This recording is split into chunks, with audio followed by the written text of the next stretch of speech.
¿Cómo están, queridos hermanos? Muy buenas noches. Sean todos bienvenidos a nuestra reunión de entre semana. Y como ya te diste cuenta, el día de hoy me corresponde a mí poder hablarte o poder compartirte acerca del devocional de esta noche, que lleva por título, por cierto, Un amor sorprendente.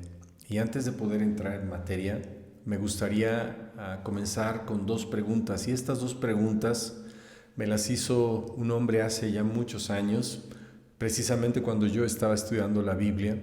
Y estas dos preguntas que él me hizo obviamente tenían un objetivo. Era poder ayudarme a entender de una mejor manera la lección de ese día. Y yo quisiera usar estas dos preguntas que él me hizo precisamente con ese objetivo, poderte ayudar a poder comprender mejor el tema de esta noche, que es un amor sorprendente. Bueno, las preguntas que él me hizo fueron estas. La primera es: Juan, si tú tuvieras la oportunidad de saber con anticipación que la mujer con la cual tú te vas a casar te va a ser infiel, te va a engañar y te va a ver la cara y se va a ir con otro hombre, ¿te casarías con ella? O si fueras a hacer un negocio y tener que invertir todos tus ahorros, todos tus recursos en este negocio, y si este negocio lo fueras a hacer con una persona que de antemano tú sabes que te va a robar y que se va a llevar todos tus ahorros, ¿tú harías ese negocio con esa persona?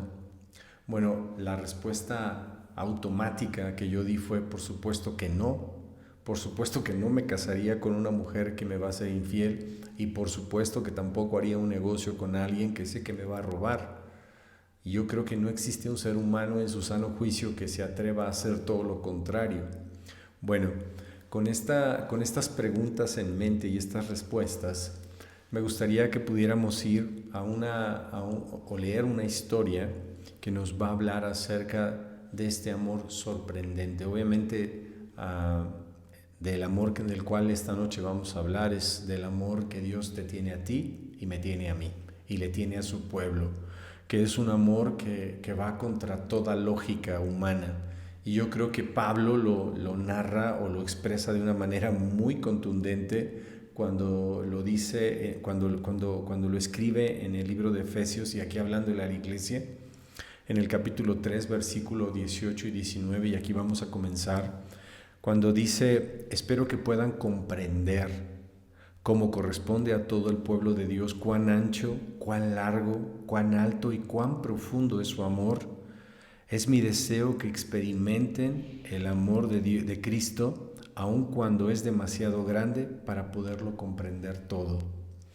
El apóstol Pablo está hablando acerca de este amor extraordinario y le dice a la iglesia: espero que puedan ustedes llegar a experimentar y a tratar de comprender este gran amor, aunque, como dice al final del versículo 19, es demasiado grande, es tan grande que difícilmente van a poder llegar en algún momento de sus vidas a poderlo comprender del todo.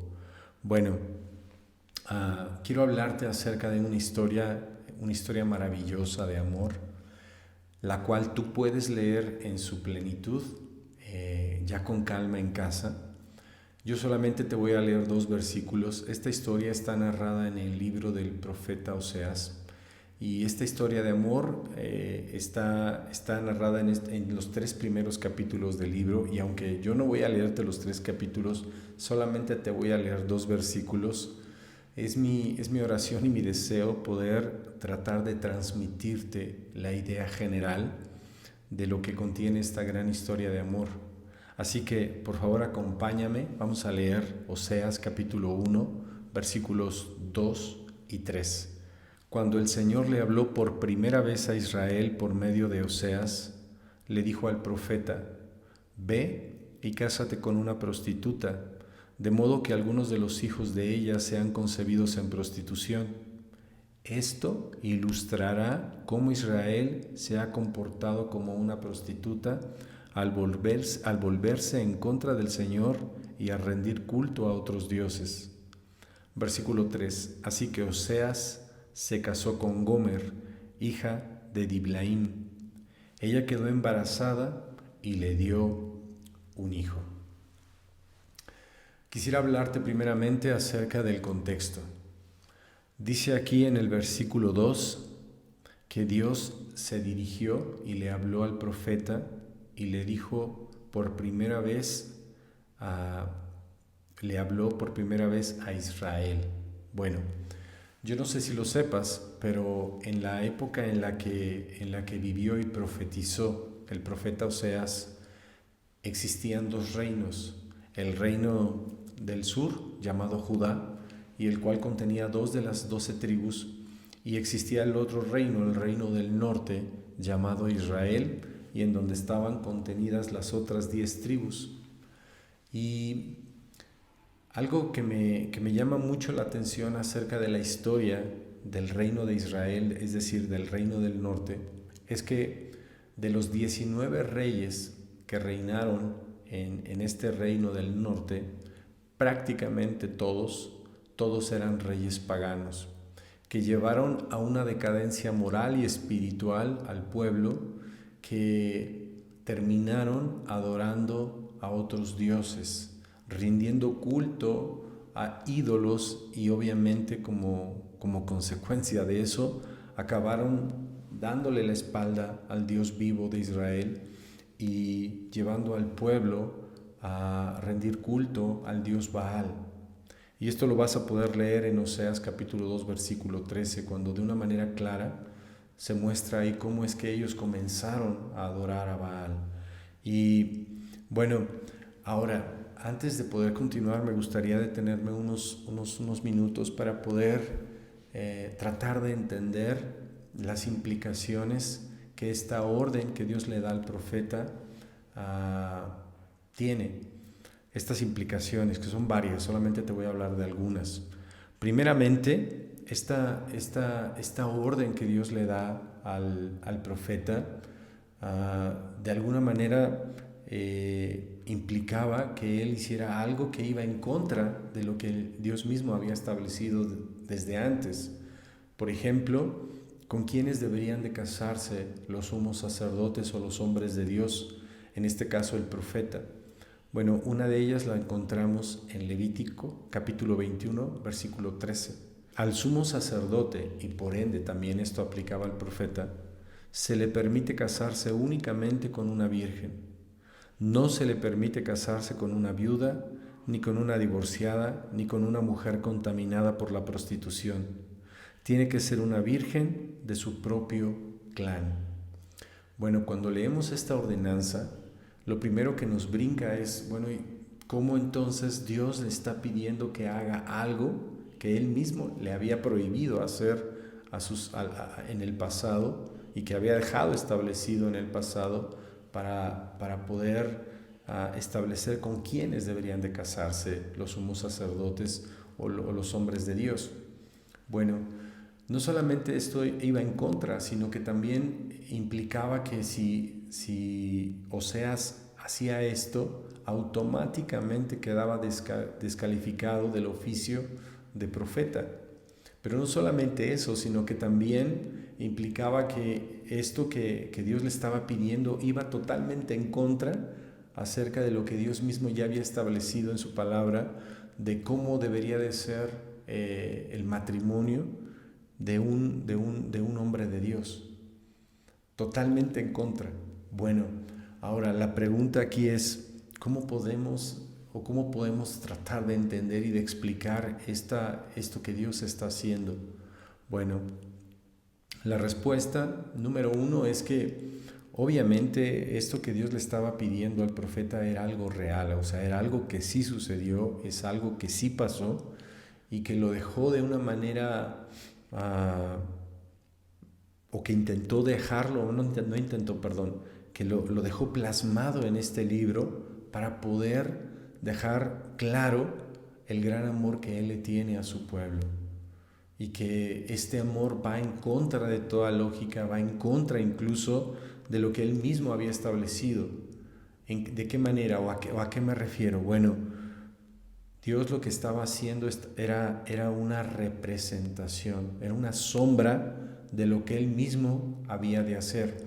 Y obviamente algo que me llama mucho la atención es que Dios nunca le iba a pedir a alguien o a un hombre hacer algo que él mismo no estuviera dispuesto a hacer. Por ejemplo, podemos ver en el libro de Génesis cómo Dios le pide a Abraham que sacrifique a su hijo. Bueno, esto es el mismo ejemplo. Dios no le va a pedir a un hombre que haga algo que él mismo no estuviera dispuesto a hacer. Dios estaba dispuesto a hacer precisamente lo que le estaba pidiendo Oseas. Amar a un pueblo, amar a un pueblo que era idólatra, amar a un pueblo que lo iba a traicionar, que no merecía ser amado, pero que sin embargo él había decidido amar. Ahora, como te dije, esto es solamente una representación, una sombra de lo que él mismo estaba dispuesto a hacer. Así que en esta historia, en resumidas cuentas, Dios, o más bien Oseas, representa a este esposo que es nuestro Padre, que es Dios, y nosotros somos esa mujer llamada Gomer, esa prostituta infiel que lo va a engañar y que una y otra vez se va a alejar de él, pero que sin embargo en su amor Dios va a pelear, va a hacer todo lo que esté a su alcance para conquistarnos, para ganarnos, para amarnos. Y sabes una cosa, o sea, la realidad es que nosotros no merecemos ese amor. Nosotros somos esa prostituta que una y otra vez le da la espalda a Dios. Y tú podrás decirme, bueno, Juan, ¿por qué afirmas eso? ¿Por qué lo dices con tanta seguridad? Bueno, porque en Efesios capítulo 1, versículo 4, leemos esto. Dios nos escogió en Cristo desde antes de la creación del mundo, para que fuéramos santos y sin defecto en su presencia. Por su amor, nos había destinado a ser adoptados como hijos suyos por medio de Jesucristo, hacia el cual nos ordenó según la determinación bondadosa de su voluntad. ¿Qué está diciendo Pablo? Bueno, lo que Pablo está diciendo es que Dios nos escogió desde antes de la fundación del mundo.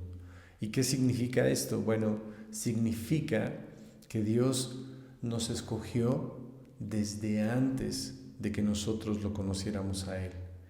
Esto lo que quiere decir es que Dios nos conocía perfectamente antes de que nosotros llegáramos a Él. Y te digo una cosa, la realidad es que, para ser sinceros, tú y yo no éramos atractivos a sus ojos. No había absolutamente nada bueno que pudiera llamarle la atención a Dios como para que Él se hubiera fijado en nosotros. Dice aquí que Él nos escogió de antemano, cuando ni siquiera había algo bueno en nosotros. Pero te voy a decir que es lo más extraordinario, que aún a pesar de que ya lo conocimos, a pesar de que ya fuimos rescatados, a pesar de que, como dice la Escritura, fuimos adoptados como hijos suyos, perfectos y santos, aún así Dios también sabe cuántas veces vamos a pecar y cuántas veces nos vamos a alejar de Él y vamos a ser infieles a este Dios increíble y maravilloso que es Dios. A pesar de saber quiénes somos, aún después de conocerlo, Él todavía sigue amándote a ti y sigue amándome a mí, con este amor extraordinario que dice la Escritura que va en contra de toda lógica. Y para terminar, sí me gustaría decirte que coincido mucho con lo que Pablo mencionaba acerca de definitivamente no creo nunca alcanzar a comprender en su totalidad este amor, porque conforme pasan los años, conforme pasa el tiempo y en mi caminar con Dios, si hay algo que me es cada vez más, o que cada vez soy más consciente, es que de verdad yo no merezco ser amado. Yo cada vez que pasa el tiempo me voy dando cuenta de lo feo que soy, de lo malo que soy, y de qué tan fácil es que yo me aparte o me aleje de Dios, pero que a pesar de eso, Dios todavía sigue amándome y sigue confiando en mí y sigue ayudándome a seguir adelante, porque me ama. Y ese amor no solamente es para mí, sino también lo es para ti. Así que lo único que quisiera decirte es apreciemos, valoremos este amor extraordinario, este amor que sobrepasa todo entendimiento. Sigamos valorándolo, querido hermano. Esto es lo que quería compartirles. Espero pueda ser de utilidad para ustedes y deseo que tengan una bonita noche. Hasta luego.